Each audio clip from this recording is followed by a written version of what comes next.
The Department of Health is still tracking down passengers of the Abu Dhabi flight that landed on April 15, even after the 14-day incubation period of the Middle East respiratory syndrome coronavirus. The health department did say the country remains MERS-CoV-free. Pia Banalos has that story. The Department of Health is not about to stop tracking down all passengers of the Abu Dhabi flight with a Filipino nurse who initially tested positive for Middle East respiratory syndrome coronavirus. The search is on despite the fact that the period from infection to showing signs of symptoms, an incubation period of 14 days, has already lapsed.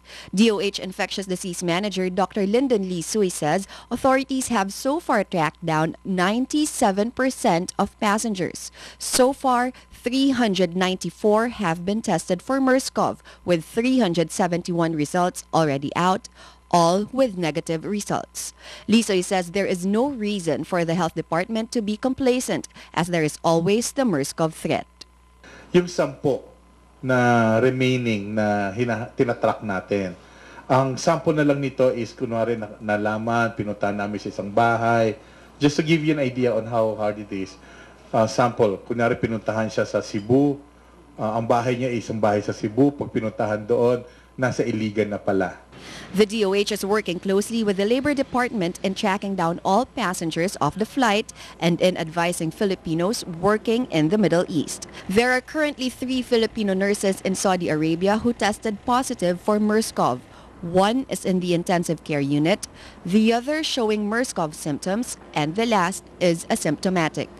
Overseas Filipino workers from the Middle East who want to go back to the Philippines are required by the Labor Department to secure exit clearances before traveling. Yun ang naging problema natin with the 417 passengers who arrived last April 15. Karamihan ho sa kanila ay hindi namin matrack down kasi wala silang contact numbers. Despite reports of MERS-CoV infection, the Labor Department says the number of workers who seek to work in the Middle East is steady. Although yung nanggaling doon, sinabi naman nila na hindi naman ganun ka scary yung sitwasyon, hindi naman talaga pinag-uusapan doon.